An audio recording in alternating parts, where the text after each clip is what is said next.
Hello everyone, and welcome to another installment of the Tarot series on Patreon, where we discuss the origins and history of the divinatory art form known as cartomancy. Now, the last video for the Tarot series was split into two different case studies about the Emperor and the Hierophant. Now, the Emperor, as A.E. Waite described, is a physical display of, quote, mundane royalty uplifted on the seats of the mighty. But above this, there is the suggestion of another presence. That phantom presence that Waite is referring to is that of the Hierophant, a stately figure who maintains the laws of God through tradition and hierarchical order. Now, for me, card number 6 is where the Fool's journey takes a massively critical turn, and there's not a lot of indication to explain why he goes from being fully submissive to wanting more independence and then to complete emancipation.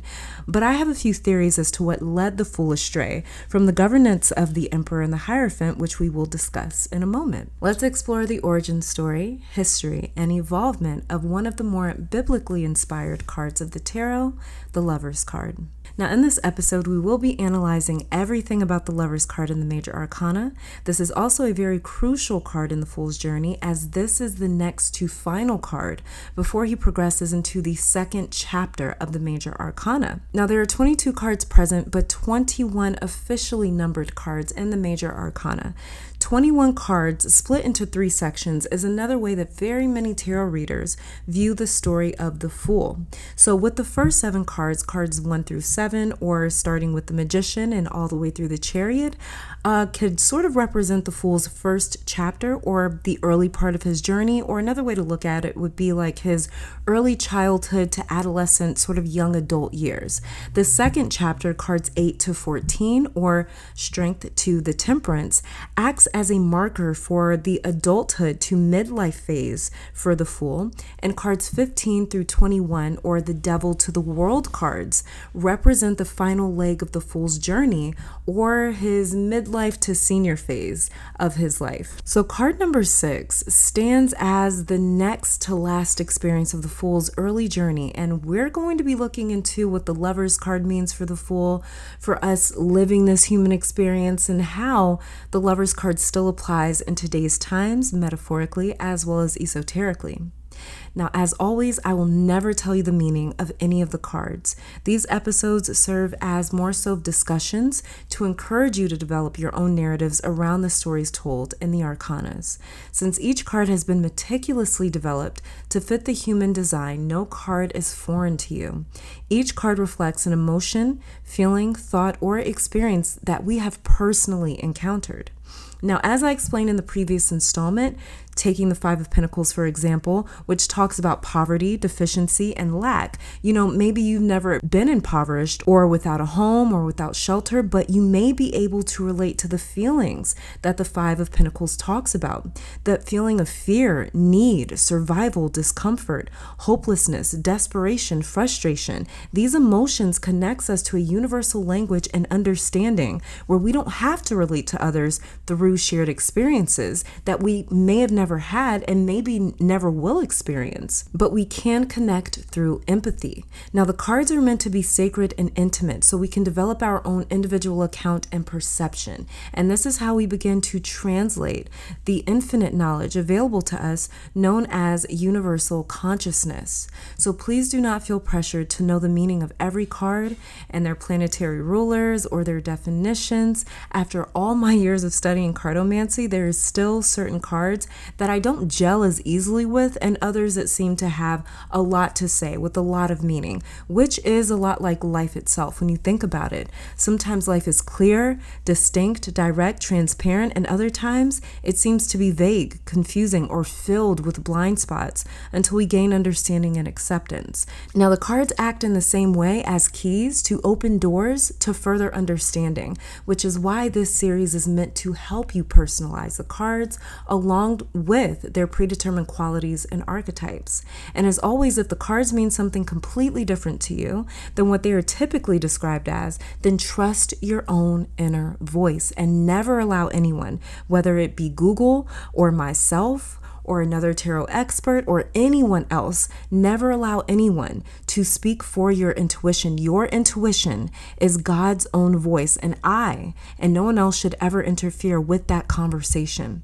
It's an intimate, personal, private conversation between you and the Most High. So, with that being said, this is all up to you and your narrative and your perception.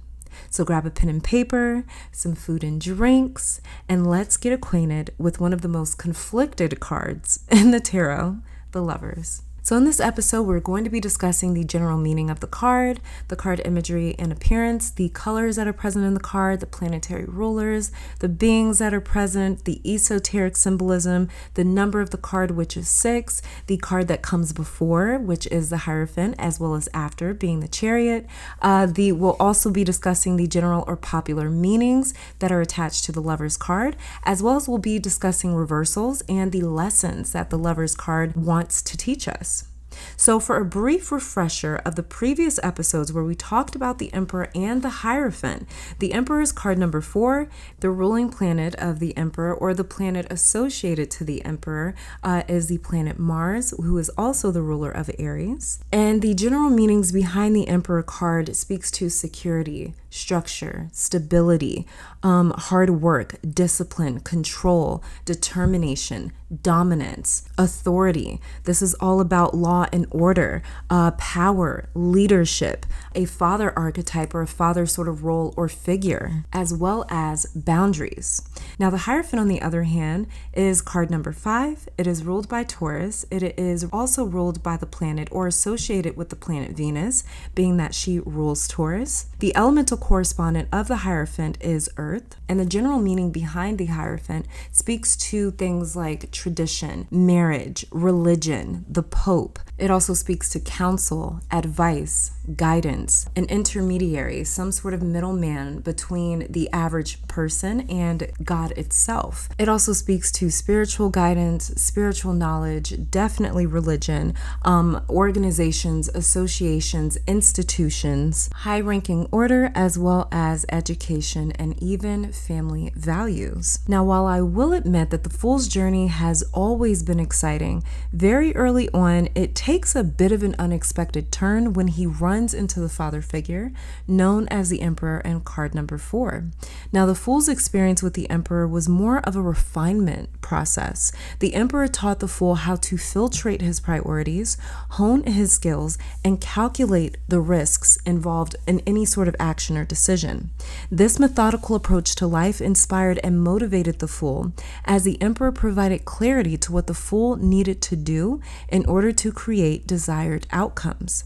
The Emperor, being the masculine achieved ruler he is, lays out the blueprint in a way that is digestible to the Fool. It's comprehensible to the Fool. It very clearly states that, hey, in order to get from point A to point B, you got to do X, Y, and Z. So this is the first time that the Fool has come across a character as transparent and straightforward as the Emperor. But as we discussed, that's exactly what card number 4 stands for: structure, integrity, direction, and clarity.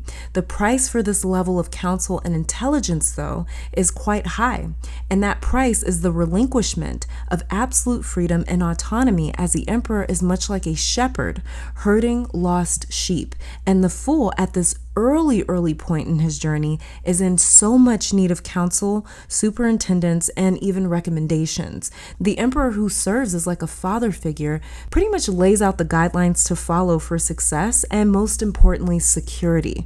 The Emperor is a very stable figure. He acts as a pillar to uphold his subjects and to uphold the many nations that he governs. He acts to provide and take care of his people as long as they abide by his rules and respect his authority. For those that would rather govern themselves and live by their own rules, that opportunity for that type of freedom is there, but they have to become their own stability, as the security that is readily available under the Emperor is something that they have to create for themselves. A good example of this would be like the option of college and a higher education, which gives way to a career and financial stability, but those that prefer to make their own rules and control their own schedule or work for themselves, professionals have to create their own avenue for income and stability. It also means that you have to be exceptionally organized. You have to be on top of every little thing, and you more than likely have to wear very many hats. You know the saying, to whom much is given, much is required, right? So that's the same exact thing that sort of comes with the emperor, and this is why he represents discipline and authority, because at the end of the day, he says, you know, you can be this authoritative figure, but you have to be able to walk in my shoes. You have to be able to manage and maintain things in the way that I do. So the emperor represents certainty, guarantee, and solidity. The lack of surprises that the emperor offers is soothing to a person living in a very unpredictable and scary world. But in order for the emperor to provide so much security to so many people, he has to have a lot of support, and he has to have an even more stable permanent foundation supporting him. So it would be a complete lie if the emperor tried to flex as though, you know, he's like, yeah, it's just me upholding this entire country, this entire nation, this entire civilization, because it's not true. You know, it's like the emperor is quite dependent on the people, which is something that we also spoke about in his episode. When it comes to, you know, a ruler, it's like they really depend on that system, and the system ends up depending on itself. There's no other way for something to function on its own without being supported by its own functions, by its own system. So as much as the system becomes its own exclusive force, it's still very much so at the mercy of those that the system seems to be standing over or governing. So, you know, it's like there is no absolute ruler. The ruler is ruled by the people, and the people are ruled by the ruler. And that's what I mean when I say the system has to run off of itself. So, you know, the emperor may sort of come across with this sort of illusionary effect as though I'm the most important, or I'm the only one that matters, or I'm the only one that is in charge. But in reality, you know, we all know that in order for there to be a king or to be an emperor or to be a ruler or a leader, those people have to unanimously decide to set that person in charge. He's not as invincible as he may seem or as he may want to come off as. And what is actually supporting the emperor is a much more concealed presence, camouflaged by the incredible reach of the emperor. But this veiled force providing power to this ruler is the Hierophant. And this is where the indoctrination of the fool begins. And what the fool learns under the tutelage of the Hierophant will be deeply ingrained sentiments and concepts that he will truly have to work to unlearn way later on down the line when we get to, you know, around the second chapter of the Fool's Journey. We're dealing with around cards 8 to 15. That's when we really start to deal with him trying to decondition everything that he has absorbed and taken on from these lessons of the Emperor and the Hierophant. And, you know, we talked about the Emperor being very closely attached to the number 4. Even in some depictions of the Emperor, he was making the number 4 with his legs. Some say that it was a nod to the planet Jupiter. But I also sort of see that as well as, you know, we see this during the Hanged Man, where he's hanging upside down and his legs are making the shape of an upside down 4. And that is when the Fool starts to go to the process of deconditioning everything that he absorbed and took on from the Emperor and the Hierophant. But before we even get to that, you know, we got to go through the rest of the chapters here. But after being enchanted by the Empress's decadent life and inspired by the incredible power and control that the Emperor possesses, it made it quite easy for the Fool to fall in line, so to speak. So whether he was enamored and captivated by the lifestyle of the Emperor or fearful of his immense power and control, he surrendered to the Emperor's laws. And I, for one, don't believe that the Emperor ruled through fear, because this is a extremely wise, intelligent, and informed military expert and leader. That is one reason why the Emperor appears as an older man, because of the amount of time and experience it took for him to rise to the ranks of a very balanced emperor. So I believe he understood the idea that you catch more flies with honey than with vinegar, and to rule justly, honestly, and wisely was much smarter and safer than abusing his power.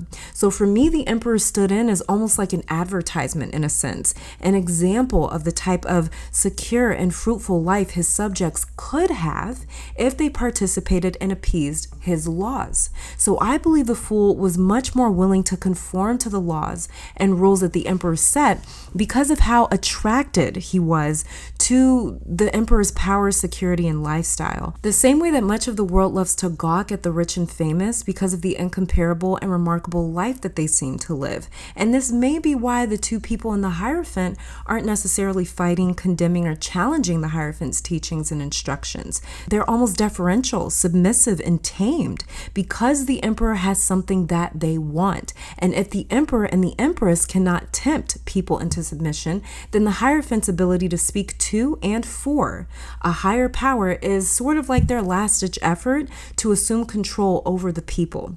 And if a person doesn't want to be ruled by another person, they may not mind obeying a god. So it doesn't really, sort of hurt to have this additional authoritative figure sort of in cahoots with the emperor and the empress, in cahoots with the ruling powers of these nations, because it's like, if they don't respect another man, they may respect God. And we talked about in that previous video how the emperor and the Hierophant were extremely political.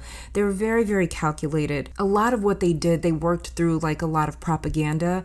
It was a lot of illusion that came with that. But since the Hierophant speaks for God and the emperor shares rulership with the Hierophant, they ultimately allocate power right back to themselves. And this leads us to the ultimate crossroads where everything collides, because up until this point, the fool has had these really individualistic, exclusive meetings and interactions with these different characters, so it's like he's either spent time with just like a feminine figure like the empress, for instance, or just a masculine figure like the emperor, or maybe he just spent time with like this intellectual concept like the high priestess, or a tangible figure like the magician, or he was either living a careless, carefree lifestyle like the fool, or he was submerged in duty and fidelity like with the Hierophant. But for the first time, the world of opposites have completely collided in the Lover's card.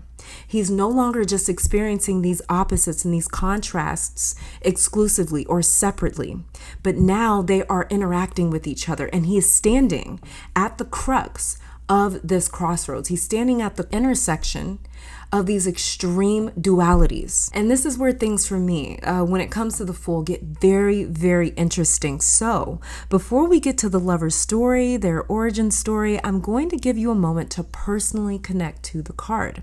So since the first episode, I've asked each of you to see each card as an Instagram post and to derive a caption or story from that post. So we're going to imagine that we're following the Fool's Instagram account in the next post that he makes. After the alluring Empress, the intimidating Emperor, and the earnest Hierophant, he decides to post a pic of a very sensual exchange between two consenting parties. And I use the word consent because they have both chosen each other, which is a very important note to remember about this particular key. So the Fool posts the Lover's card as his next Instagram post, and it is up to you to fill in those blanks. What caption do you think he would write under that post? How would you describe this scene or picture? What feeling, memory, or sensation does this post invoke in you? This information may channel to you as a few words, thoughts, memories, emotions, smells, sensations. It could be a very brief description. A lot of information may download to you, or absolutely nothing at all. Now, the beauty about tarot is there is absolutely no wrong way to interact with the cards. So if you feel like you don't connect with the card or understand it, do not worry about that. When we work with the higher self and our own intuition, we are playing in a whole different realm, and everything, including that realm, works on divine timing. So just know that the card will personally approach you and tell you what it is and what it means when it is ready and when you are ready, but it has to be a collaborative effort. So remember that whatever you channel is right for you. So record your thoughts about the lovers, and I'm going to give you guys a moment to do that.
So let's talk about the general information that has been allotted to the Lover's card. So the Lover's is card number 6. The elemental ruler of this card is air.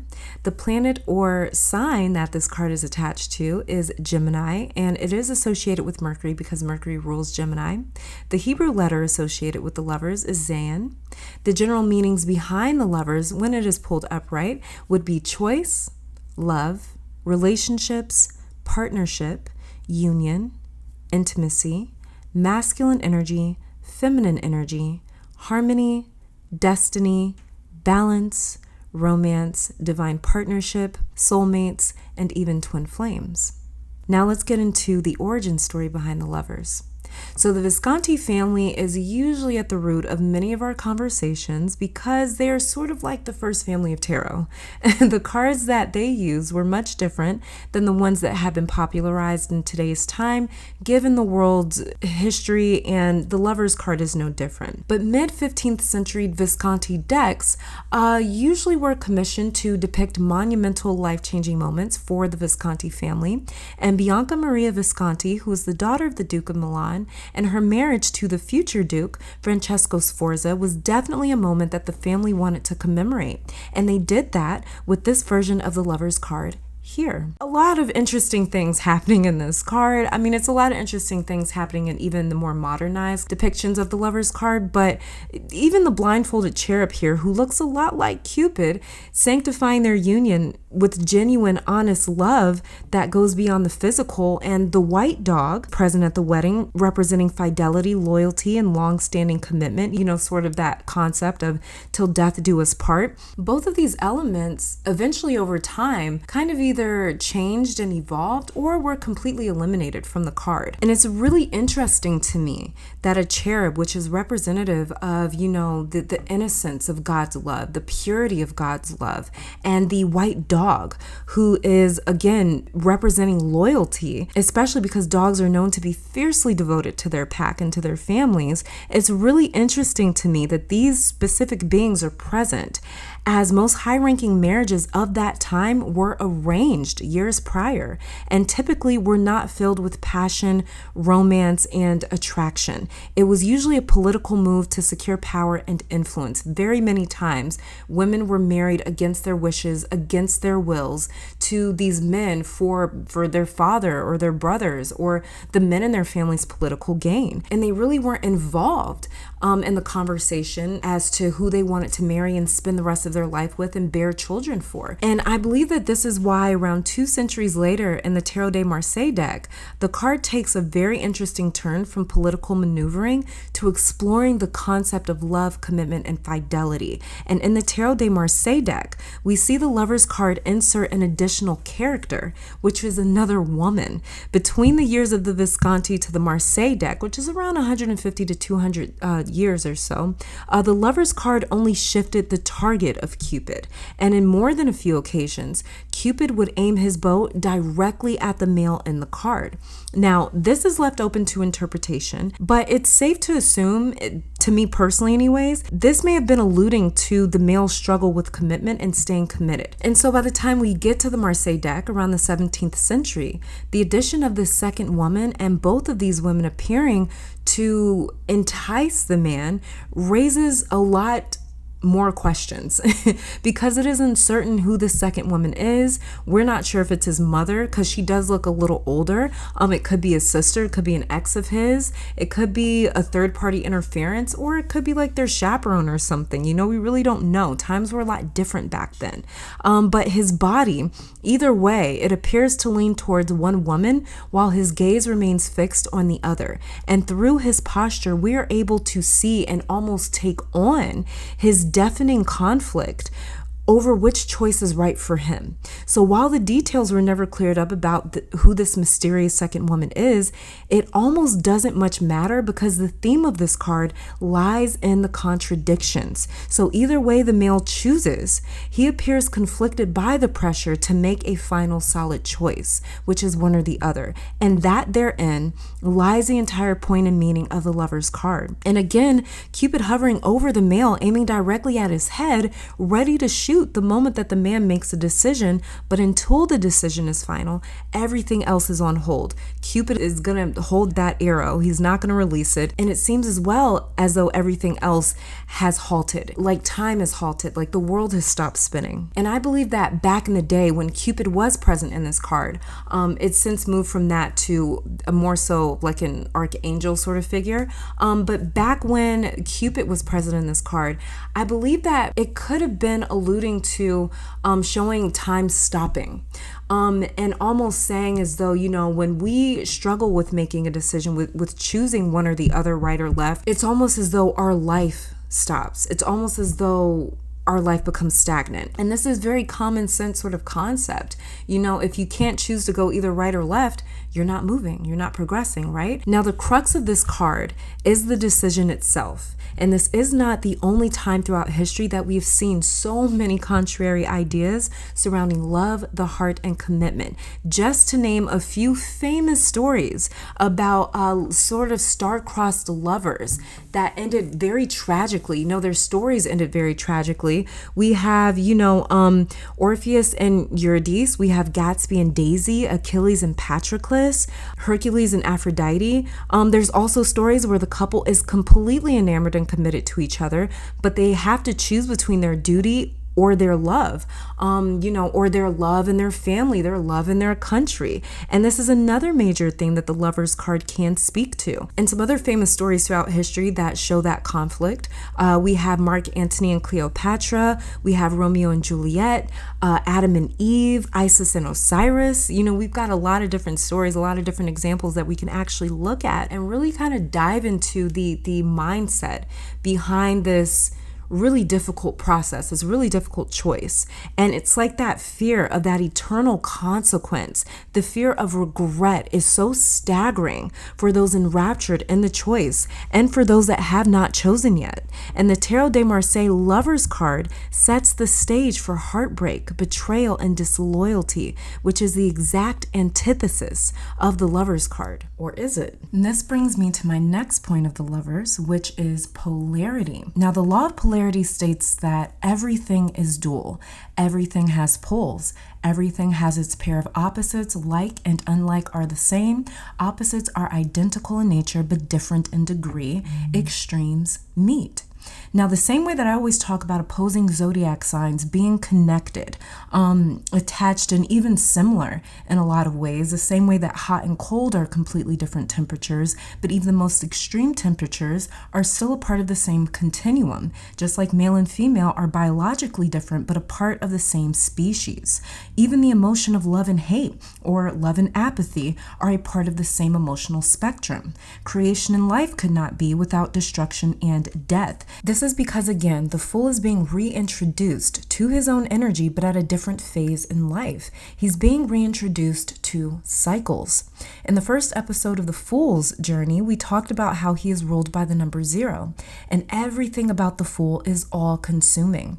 So with the Lover's card, there's a couple of ways that we can see this, as either he meets a woman who is his total opposite but really intrigues him, or he meets a part of himself that he was completely unconscious of.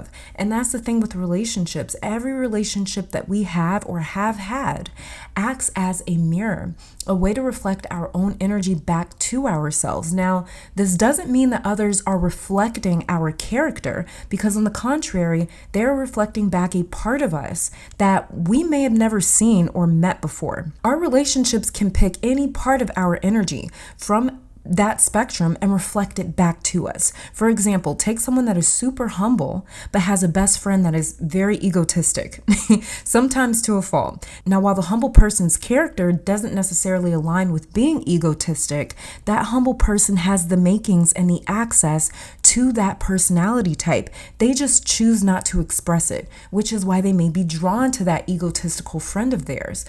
Same exact way that I described it over on the astrology side of Patreon, when we are dealing with the first house versus the seventh house. The first house is the house of self. The seventh house is the house of partnerships. And so when it comes to the first house, that's the house it's related to your ascendant energy. It's related to the energy in you that was rising at the moment that you were born. The seventh house relates to your descending energy. So when we are drawn to that seventh house sort of magnetizing energy, we're exceptionally drawn to people that we think we don't have a lot in common with. We're drawn or attracted to people that we believe have qualities in them that we don't have, or they have qualities in them that we're too afraid to explore or to express. So very many of the times, especially when we're younger, you may have noticed that, especially if you were one of those kids that was very obedient, you always listened to your parents, you may have made friends with very disruptive kids, very self-destructive people, right? And this is because a part of you may have admired the fact that they were brave enough to be that type of person, to be someone that's willing to risk it all, you know? So that's just a little example there. But that's exactly how this Lover's card is designed in a way. And this, I would say, is one of the more important lessons of the Lovers, is the fact that after we decide or make a choice, we have to act or move towards that option. So the Lovers represents a spectrum, range, or continuum, which is why the Lovers oppose and mirror each other, being that they are standing on the exact opposites of the spectrum. Now, the Lovers showcases the infinite eternal battle of personal dualities, the conflict that happens when we relinquish one opportunity for preference or another alternative, which is why this card has been referred to throughout history as choice. When we choose a particular selection, we abandon other options. When we move towards one pole, we move away from the other. This can create contradiction, incompatibility, or put us at odds with ourselves and even our own choices. This is where the concept of commitment kind of gets a bad rap because of the awareness surrounding it. Commitment requires loyalty and allegiance. This can be an exceptionally difficult mindset or lifestyle to adopt, because that means that even in the bad times, or when we change our minds or just aren't really feeling that option anymore, we have to stay the course. And the Lovers mimic each other, impose, but they also express an extreme level of duality through the male versus female counterpart. Everything about them contrasts each other. For instance, the biological differences are most highlighted with them being naked. Obviously, we can clearly see their physical differences. Then the male is eyeing the woman while she is gazing at this angelic presence that actually is a bit invisible. So while the male is using his eyes, his physical, tangible senses, the female is using her more so intuitive, internal senses, her sixth sense, her ability to just sort of feel another presence there, while the male is only looking at what is physically, tangibly in front of him.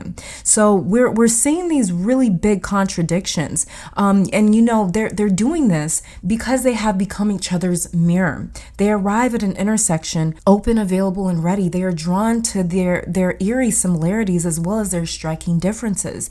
Everything about their makeup drives them to each other like magnets. And this is an interesting statement to make following the Hierophant, who represents a hierarchy and societies. And it's not about being drawn to each other, it's just about doing what you're supposed to do. And while the Fool may have experienced or ran into the Hierophant out of duty, responsibility, and expectancy, the Lover is voluntary. She's a conscious choice for him, one of the first conscious decisions that the Fool has ever made for himself.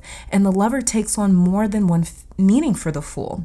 The Lover becomes this act of rebellion, a fixation, an interest, or a desire, as well as even a statement.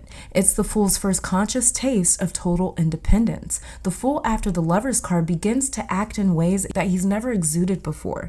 And we can see that with the Chariot card, acting in ways where he's much more refined, calculated, and thought out. Again, this is another way that we can divide the Fool's journey in sections of 3, with the first 7 cards representing this major first step in the Fool's journey, cards 8 through 14 representing a midway point or a point of major conflict, and the cards 15 through 21 representing the Fool's ultimate surrender and release to the journey as a whole. So the Lover's card is where the Fool's conflict sort of begins.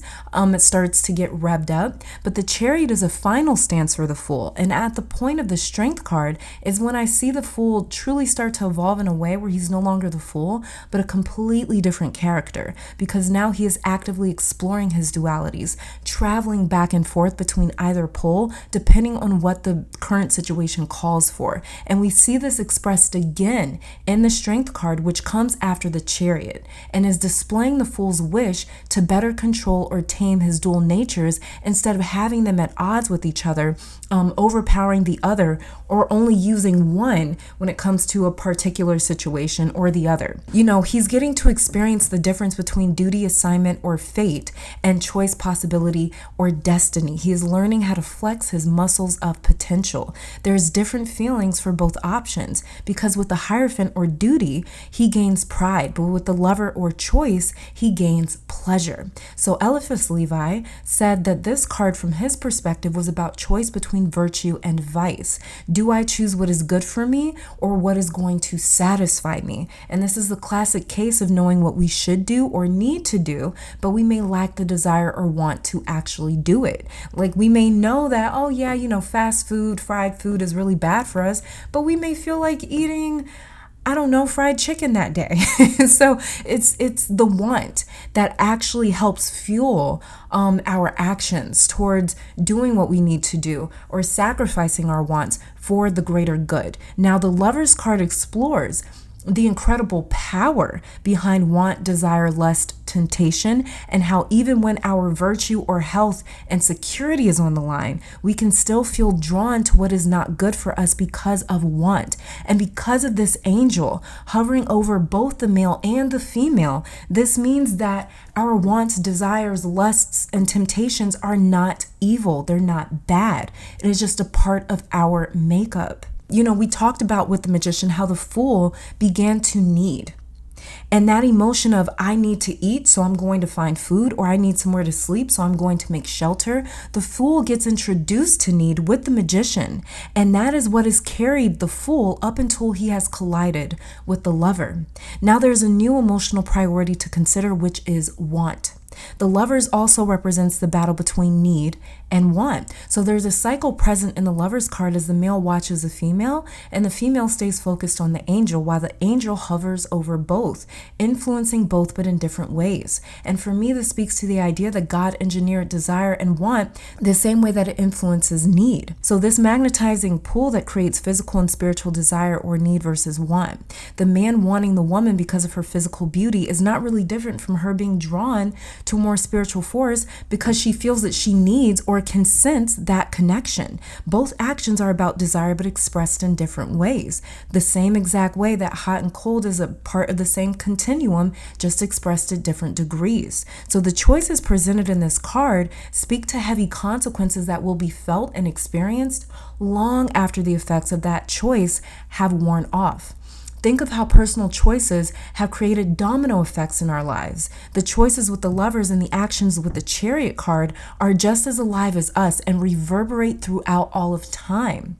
Choices that we have made because we needed or wanted something, we are still feeling and dealing with to this day. Choices and decisions that our parents and grandparents and our ancestors made because they needed or wanted, we are still feeling and dealing with to this day. The Fool is becoming more and more conscious of choice and action, need and want, how one begets the other. We see this in the background of the Lovers as well. The tree behind the male is burning in what appears to be flames to represent one, his burning desire and attraction to the female, while the woman stands in front of a bountiful tree with fruit hanging from it as she looks at the angel, because this connection for her has spiritual knowledge. It also represents her fertility and magnetizing effect to appear as a sustainable resource, which is food. She is the embodiment of life itself, being that fruit esoterically means knowledge. The fruit that is growing on the tree, and a tree can also represent like a family tree or generations. So this fruit growing on the tree behind the woman may also speak to her influence and her roots, the way that she is going to impact the knowledge or the fruit that she passes down to the future generations through her union with the male. Now, the man inspires the pursuit of happiness through fulfilling desires, and the woman encourages a higher reason for that pursuit. The woman encourages intentional action, the first lesson that the fool took on. Another reason that the tree behind the man may be on fire is to show the destructive consequences of only being led by desire and want without factoring in the reason or need. Going after something because we want it can distract and even blind us from what is right, healthy, beneficial, or good for us. Sometimes want can even drive us towards people, actions, and things that we know is toxic for our well-being. Wanting without control or discipline can be detrimental for us, which is another conversation that the Lover's card invites us to take part in. Given the angelic presence again is hovering above both the male and the female, the angel transparently displays its direct influence on both polarities. The angel's left hand guides the male counterpart through desire, and its right hand engages the female counterpart through her senses or wisdom. The angel serves as this bridge or connection to both the man and the woman, and this may be saying that this angelic presence is an enlightened being because it has transcended need and want, because it has learned to control the balance between both of its own polarities, male and female, negative and positive, vice and virtue, desire and wisdom, indulgence and discipline, or freedom and restriction. This angel has dutifully balanced both its dualities to create perfect, balanced symmetry and harmony.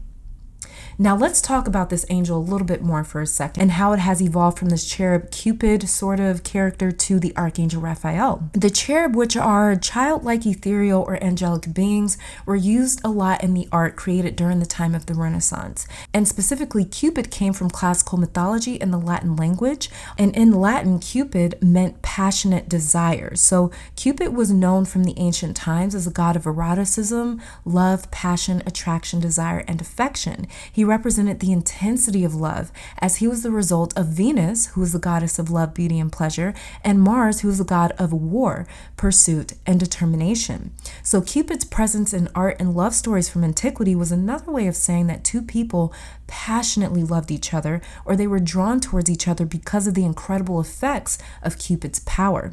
Now, by the time that we get to A.E. Waite and Pamela Coleman Smith's rendition of The Lovers, Cupid has been entirely replaced by that of the Archangel Raphael. Now, this archangel is the patron saint of doctors, nurses, and the medical industry, as Raphael is referred to as God's healing abilities. So Raphael possesses God's healing powers, and this archangel is specifically designed to bring healing into our lives through joy, laughter, and divine love. That is the medicine that this archangel has used to heal us physically, mentally, and emotionally. The Archangel Raphael's appearance in this card likely came from John Milton's famous poem, Paradise Lost, which talks about Adam and Eve's fall from grace and how they were banished or kicked out of the Garden of Eden following their loss of innocence. So Milton describes Raphael as being this intermediary, this holy angelic presence or God's own energy personifying itself and communing with humans. The angel is so spectacular to Adam and Eve. They know immediately the moment that they see Raphael that this is not another human being. This is a different sort of presence. But at the same time, they also notice how this archangel is able to greet them, interact with them, and even eat physical food just like them. Raphael tells them a great tale of a major battle in heaven between God and Satan. And because of this war, Raphael also came to warn Adam and Eve not to eat the fruit from the tree of life. Now, if we are going off of Milton's depiction, then this scene takes place just before the fall of Adam and Eve. And because the first of our ancestors fell, all of humanity has followed behind them and has to make this similar choice between right and wrong. And so this is a deeper message and warning that our actions won't just affect us, but will penetrate space and time. Our children and their children will feel the effects of our decisions. To me, the war in heaven sounds like it is directly connected to to the internal conflict and battle that man endured on earth, which is why in the previous video, where we discussed the emperor and the Hierophant, I brought up the Ogdo, known as ancient Egypt's Great Eight, and how these all-powerful beings enlisted the help of lesser deities and even humans in their battle against Apep or the Great Serpent. Somehow these battles that we fight within and here on earth may be connected to the great war happening throughout the heavens, but again, when polarities exist, war, conflict, and disharmony are all symptoms of harmony, balance, and symmetry. The war that we fight here is also experienced in the spiritual realm. So again, we see this connection between physical and spiritual, conscious and unconscious, both dualities being governed by the ethereal or the superconscious. Raphael presents itself to Adam and Eve to show how to win the battle or the war, which is through love, peace, and joy. These emotions and actions neutralize disharmonious energy. Now let's talk about the number 6, because the number 6 falls in perfect alignment with this card, because on the 6th day it is said that that is when God created man. Adam was created and gave name to every living creature on the planet, and all these living creatures cohabitated in complete harmony in the beginning. But God saw that Adam, while surrounded by nature and all of these animals, was still lonely. God realized that Adam needed an equal. And it says in Genesis 2:18, the Lord God said, "It is not good that man should be alone. I will make him a helper comparable to him." And so God made Eve, Adam's counterpart, companion, and mate, someone who could think and conceptualize like Adam, but also provide context, depth, and a little bit of a challenge. So this was Adam's equal on a cognitive level. And Adam was lonely, so he didn't need a clone of himself. He needed someone that was like and unlike him all at the same time. This number is the final number that comes before 7, and 7 biblically is known as the number of spiritual divine perfection and completion, as God completed his works in 7 days. Just like we were talking about the major arcana being divided into these 3 chapters, 6 is the final number before 7, or completion.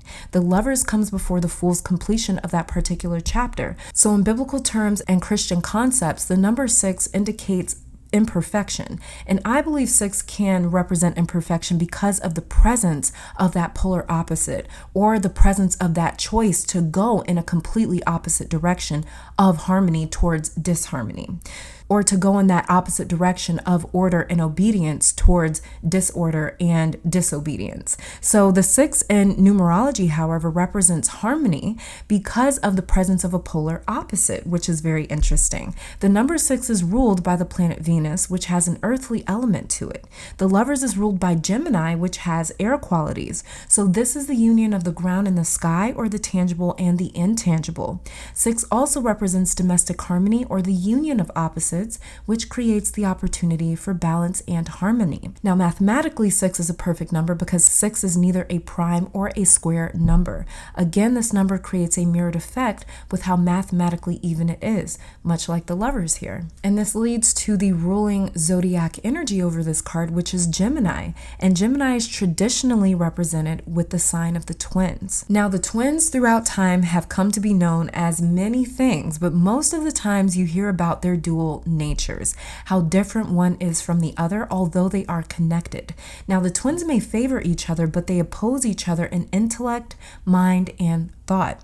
They express themselves individually as connected as they are. And this is how Gemini became associated with bipolar tendencies and behavior, because Gemini is a sign that is very aware of its twin. It is the rest of the zodiac that might not have as close of a relationship to its own mirror, but Gemini does. Gemini being ruled by Mercury also makes this a sign that prioritizes communication, which is originally what the twins stood for when they attached Gemini to that symbol. The twins were supposed to represent the passing of information through communication, which is why Gemini is associated with intelligence, knowledge, information, language, education, and even learning. Because if there is one thing that is easy to learn from, it's our own reflection, our mirror, our oppositional stances, because contrast challenges us the most. And in moments of contrast, we get to see who we truly are by making one choice or the other. So let's talk a little bit more about general and popular meanings. So if the Lovers were to come up in a reading, obviously you want to factor in any other surrounding cards and whatever you may be inquiring from the reading, whatever question you may have asked. But let's just say that the Lovers card appeared on its own without a specific question in mind. So this card, as dual and conflicting in nature as it is actually pretty self-explanatory, as a Lovers card bears all for us to see. So this means that every single option is right in front of us. There is nothing more to know. There is nothing more to do. There is nothing more to discover. There is nothing more to learn. This is all about, okay, everything is laid out on the table right in front of me. Now all I have to do at this point is make a decision. Like how I was saying before about the cherub sort of holding that bow and arrow and not shooting until the fool makes his decision. And it's sort of like how all of time stops. The world stops spinning until we make that decision. Another reason that both of these characters are naked here is because there's nothing left to the imagination. In order for us to make an educated decision or the right choice, we need to know all of our options, right? We can't have any information hidden away from us if we are to make the best choice. So general and popular meanings of this card are associated with number one, love. It could be the transparency and honesty that we are requiring and asking for in our relationships.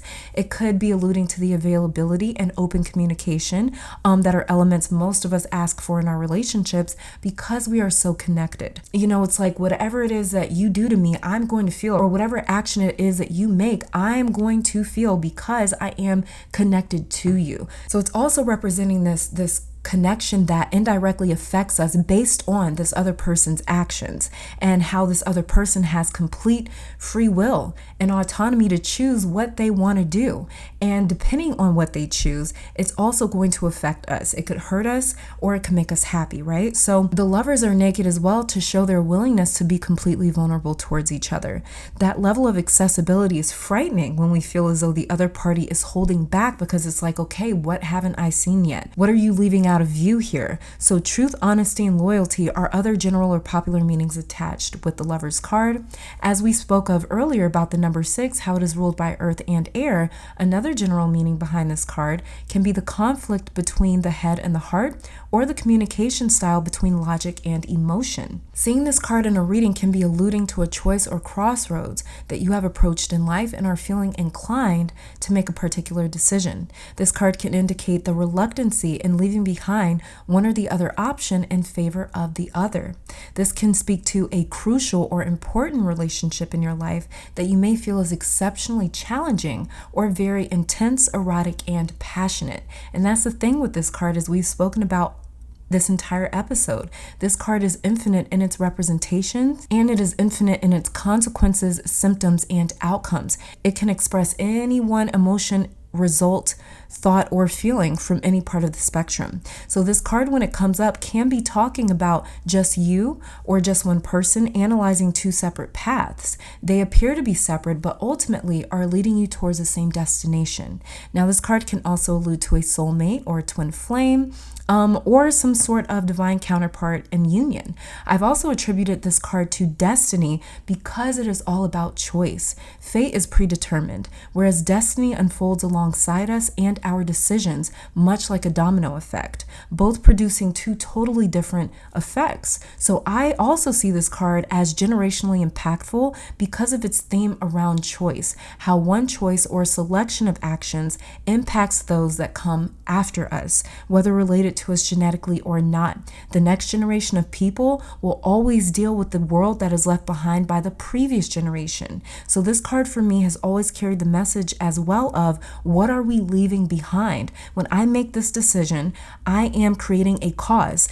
I will have to deal with the effects of what I have caused later on. Do I want to live with this choice after I have made it? And independence, I believe, is a very loud message in this card, although there are two people present. Because love is consensual, it is an action and a choice. We cannot control our emotions and our attraction, but we can control how we deal with and express them. This is where independent thought and action come into play.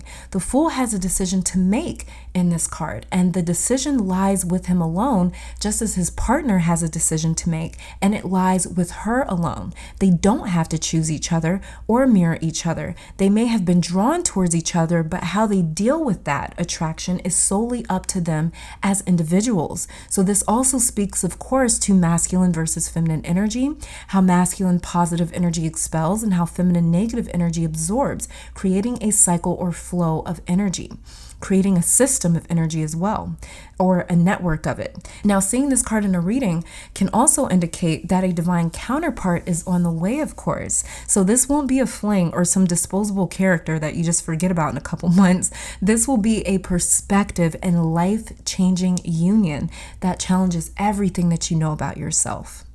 So now let's talk a little bit about the Lover's card shadow side, or if you were to pull this card in reverse. So this card in reverse can definitely indicate regret. First and foremost, when we are presented with options, our sensible mind tells us to choose wisely because we have to live with that choice and the consequences of that choice. Now, very many times we are so drawn by want, lust, and temptation that we say, who cares about the consequences? I'll deal with it later, right? Because we just want something so badly in the moment. But like I was saying, our sensible mind warns us against that sort of impulsive action. So whatever happens after I make this selection is on me. So regret can be a major theme if this card shows up in reverse. As much as this card represents independence upright, when in reverse, this can speak to codependency. This reversal can also warn of a major imbalance, as this card is all about balance and harmony, as well as lack of communication, being that this card is ruled by Gemini.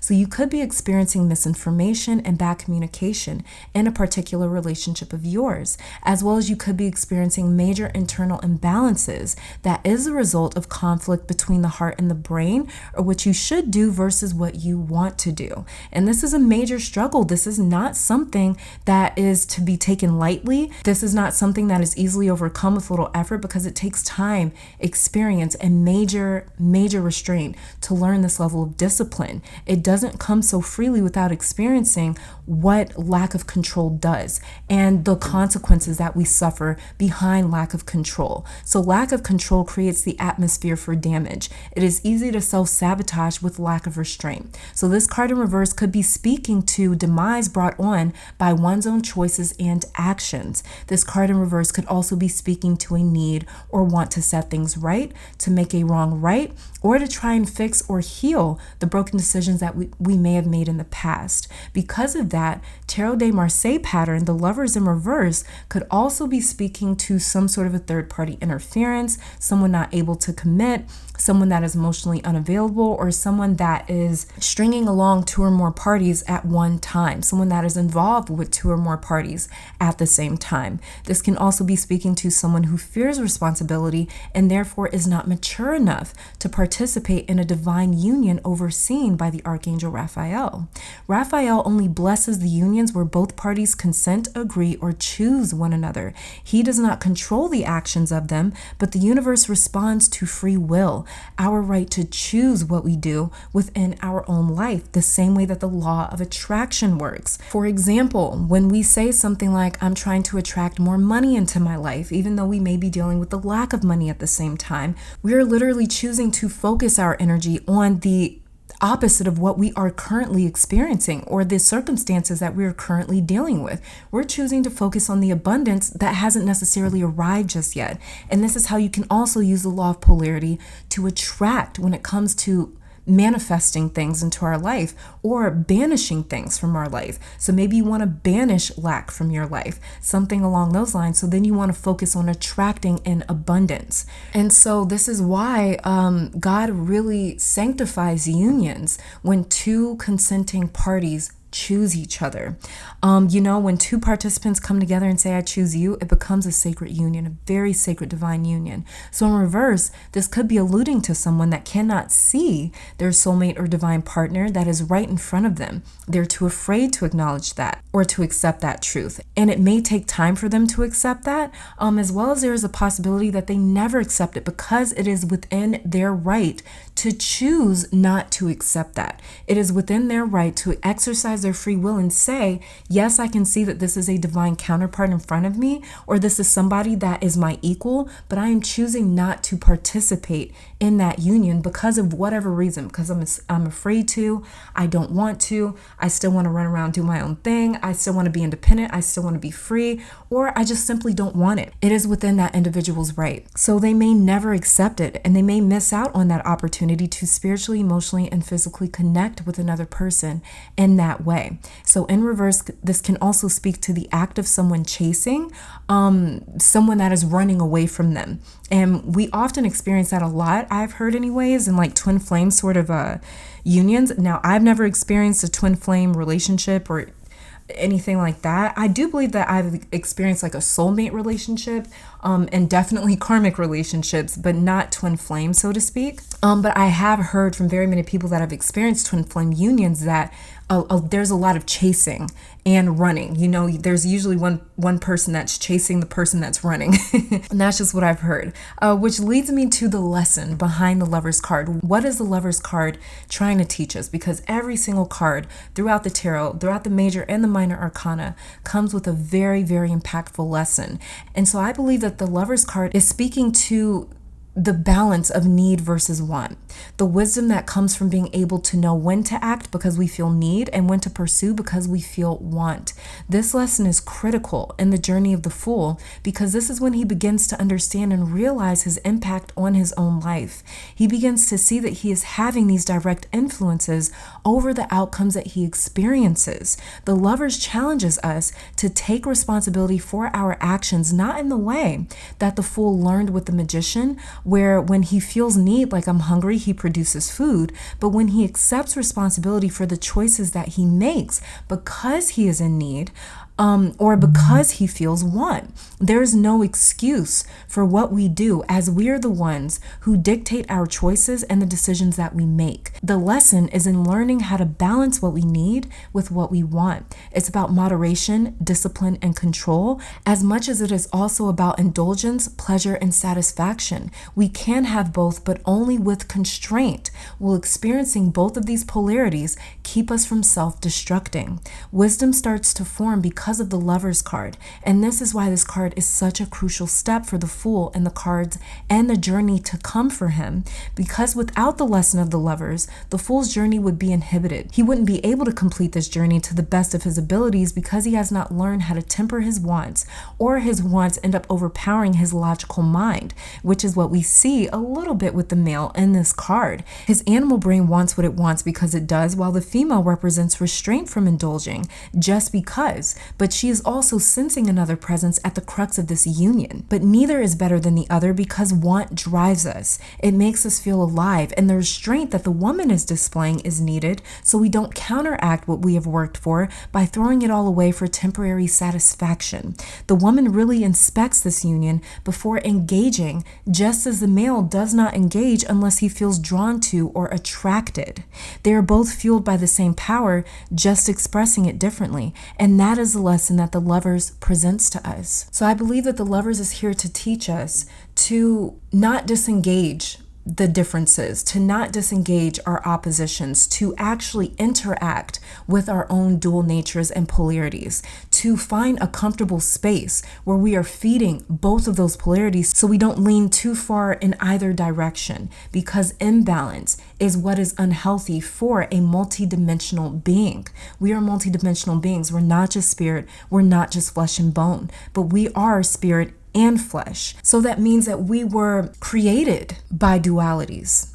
And this is why I believe that the Lover's card is teaching one of the most important lessons, which is to learn to embrace every single part of ourselves, to learn to embrace all of these differences and all of these contrasts that we run into in life and in our own relationships and in our own personal experiences.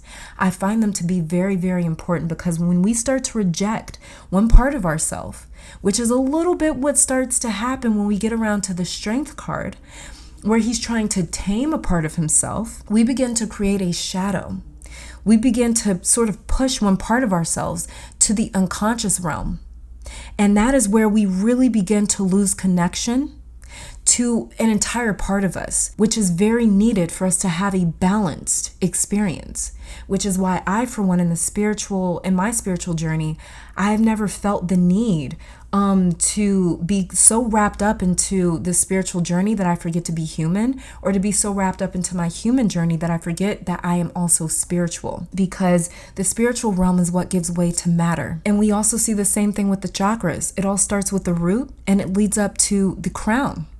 The root is where we experience the root. We experience the tangible, grounded realm, and the crown is where we experience everything that is intangible.